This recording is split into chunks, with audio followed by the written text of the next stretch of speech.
Recently एक news थी जिसमें चाइना ने कहा है कि उनके यहाँ पर जो गोल्ड पर वेट टैक्स का इंसेंटिव मिलता था वो उन्होंने एंड कर दिया है। इसका क्या मतलब है, गोल्ड प्राइस का क्या इंपैक्ट रहेगा और ग्लोबल मार्केट पे इसका क्या इफेक्ट रहेगा, चलिए समझते हैं हम अगले 60 सेकंड के अंदर। रिटेलर्स पर क्या इंपैक्ट आने वाला है।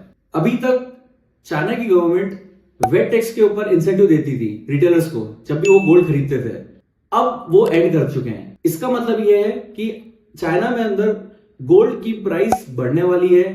ये कंप्लीटली बढ़ेगी तो रिटेलर्स पास ऑन करेंगे कंज्यूमर की तरफ, और जब कंज्यूमर कुछ खरीदता है तो उसको ज्यादा पैसा देके खरीदना पड़ेगा। इस वजह से क्या होगा, जो ज्वेलरी शॉप है उनकी डिमांड घटेगी, जो रिटेलर्स के मार्जिन होते थे वो भी कट डाउन होंगे। सो शॉर्ट टर्म के अंदर जो चाइनीज ज्वेलर्स हैं उनकी सेल्स डेफिनेटली हिट होने वाली है।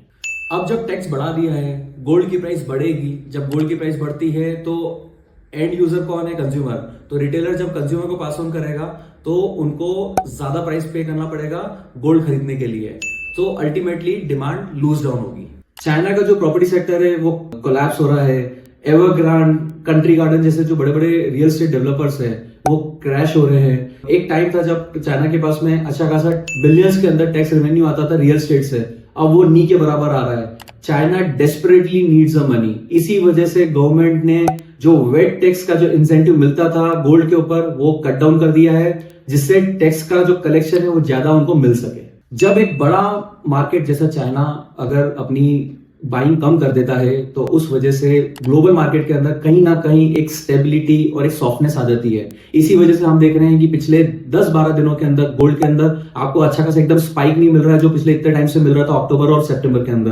रोज की मूवमेंट बहुत स्टेबिलिटी मिल रही है। ये शॉर्ट टर्म के अंदर आपको स्टेबिलिटी दिखेगी डेफिनेटली, बट रिमेंबर चाइना की जो गवर्नमेंट है वो कंटिन्यूसली बाइंग भी कर रही है, तो लॉन्ग रन के अंदर तो गोल्ड का जो फ्यूचर है वो बुलिश ही है। गवर्नमेंट को बल्क में चीप रेट के अंदर गोल्ड बाय भी करना है और रिटेलर्स को बाय करने में कम भी करवाना उनकी डिमांड को।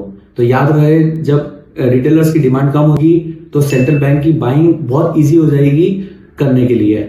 और एक और चीज याद रखो कि यहाँ पर गवर्नमेंट को टैक्स के अंदर कलेक्शन भी मिलते जा रहा है एट द सेम टाइम, तो उनका फंड भी बढ़ रहा है और उनको बाइंग भी और करने को इजी हो जाएगा। इन्फ्लेशन को कंट्रोल करने के लिए, डिमांड को स्लो डाउन करने के लिए और रेवेन्यू को इंक्रीज करने के लिए, ये तीनों रीजन की वजह से गवर्नमेंट ने स्टेप उठाया और वेट टैक्स का इंसेंटिव जो है वो कट डाउन कर दिया है। बट याद रखना, लॉन्ग रन के अंदर जो गोल्ड है, गोल्ड की जो स्टोरी है वो हमेशा बुलिश ही रही है, बुलिश ही रहेगी। Thank you so much.